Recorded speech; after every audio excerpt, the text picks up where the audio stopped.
बिस्मिल्लाहिर्रहमानिर्रहीम अस्सलाम वालेकुम। आज का जो मेरा टॉपिक है वो ये है कि हम अपने आटे को कैसे बेहतरीन आटा बना सकते हैं, यानी हम अपने आटे को कैसे सुपर फूड बना सकते हैं जिससे हमारे बॉडी के अंदर बहुत सारी जो बीमारियां जन्म लेती हैं वो ना हो सकें। ख़ास तौर पर मैं आज वो आटा आपको बताऊंगी जिससे हमारी शुगर भी कंट्रोल होगी। सबसे पहले जो इंग्रेडिएंट हम आटे में डाल सकते हैं उसको एक सुपर फूड बनाने के लिए वो है मेथी दाना। मेथी दाना का अगर हम बात करें तो ये हमारे लिए बहुत फ़ायदेमंद चीज़ है। इससे क्या होता है, आपका ब्लड शुगर लेवल जो है वो मेंटेन रहता है, क्योंकि ये इंसुलिन की जो प्रोडक्शन है उसको भी कंट्रोल कर रहा होता है। हम जो खाना खाते हैं उसको बेहतर तरीके से ये हज़म करने में भी एक अहम किरदार अदा करता है। हमारा जो जिगर है उसका फंक्शन को बेहतर करता है। तो हम मेथी दाना जो है वो इस लिहाज से बहुत ज़्यादा फ़ायदेमंद है। अब मेथड कि हमने इसको कैसे अपने आटे में इस्तेमाल करना है। सबसे पहले हमने मेथी दाने के कुछ क्वांटिटी लेनी है और उसको थोड़ा सा तवे के ऊपर भून लेना है।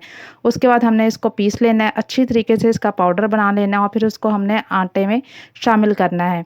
कितनी मिकदार में आटे में शामिल करना है, हमने हर चीज़ थोड़ी मिकदार से ही पहले शुरू करनी है। यानी हम आधा किलो आटे के अंदर एक जो टीस्पून है वो मेथी दाने का पाउडर जो है वो शामिल करेंगे और फिर उसको इस्तेमाल करेंगे। आहिस्ता आहिस्ता हम चाहें तो अब इस क्वांटिटी को बढ़ा भी सकते हैं। दूसरा इंग्रेडिएंट जो हम आटे के अंदर डाल सकते हैं वो है भुने हुए काले चने। भुने हुए जो काले चने होते हैं वो एंटी डायबिटिक होते हैं, क्योंकि इनका जो ग्लाइसेमिक इंडेक्स है वो बहुत ज़्यादा कम होता है। इसके अलावा ये प्रोटीन का एक बहुत बड़ा सोर्स भी है, यानी हम चने खा के जो हमें प्रोटीन मिलती है वो एक बड़ी हाई क्वालिटी की प्रोटीन होती है। इसके साथ साथ वो लोग जिनको खून की कमी है वो भी जो है वो चनों का इस्तेमाल कर सकते हैं इसमें, क्योंकि इसके अंदर फोलेट भी होता है। इसके अलावा जिंक इसके अंदर होता है, मैग्नीशियम भी इसके अंदर काफ़ी मिकदार में पाया जाता है। जैसे ही हम इसके अलावा फ़ाइबर बहुत ज़्यादा होता है। जैसे ही हम चने खाते हैं तो हमारा जो पेट भरा भरा जो है वो फ़ील होना शुरू हो जाता है और इस तरह हमारी जो भूख है वो हमें जल्दी नहीं लगती और हमारा ब्लड शुगर लेवल भी कंट्रोल रहता है। अब तरीका ये कि किस तरह से हमने भुने हुए काले चनों को इस्तेमाल करना है। सबसे पहले तो हमने भुने हुए काले चनों को जो है वो पीस लेना है और उसको इतनी अच्छी तरह पीस लेना है कि वो पाउडर बन जाए। और 1 किलो आटे के अंदर आपने 250 ग्राम जो है वो इन भुने हुए चनों का जो है वो मिक्स करना है और उसकी रोटी बनाकर खानी है। इससे क्या होगा कि आपके जो ब्लड शुगर है वो भी मेंटेन रहेगी। ख़ास तौर पर ये आटा उन लोगों के लिए बहुत बेहतर है जिन जो डायबिटिक हैं। तीसरा जो इंग्रेडिएंट है वो है अलसी के बीज। जो अलसी के बीज हैं वो हमारी जो दिल की सेहत के लिए बहुत ज़्यादा मुफीद है।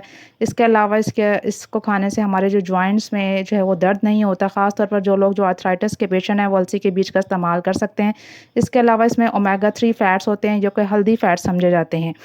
अलसी के बीज को भी आपने पहले तवे पे थोड़ा सा रोस्ट कर लेना है, फिर उसका आपने ग्राइंड करके उसका पाउडर बना लेना है और फिर आधा किलो जो आटा है उसके अंदर 1 टीस्पून जो है वो अलसी के बीज के जो पाउडर है वो डालना है। आप आहिस्ता आहिस्ता इसकी क्वांटिटी को बढ़ा भी सकते हैं, लेकिन ज़्यादा मिकदार में अलसी के बीज यूज़ नहीं करने, क्योंकि अलसी के बीज से हो सकता है कि आपको जो टेस्ट है वो कड़वा लगना शुरू हो जाए रोटी का, या आपकी रोटी ज़्यादा काली हो जाए।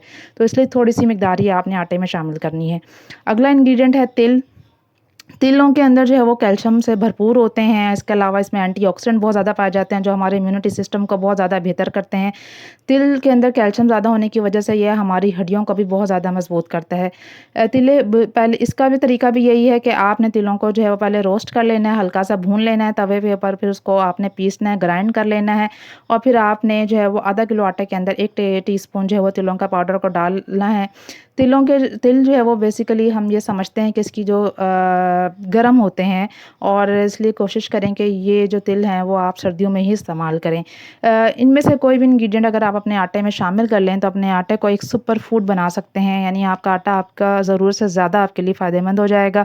उम्मीद करती हूँ आपको ये वीडियो आपकी अच्छी लगी होगी। काइंडली लाइक कर दें, शेयर कर दें, सब्सक्राइब कर दें और बेल आइकन के बटन को दबा दें। Thank you.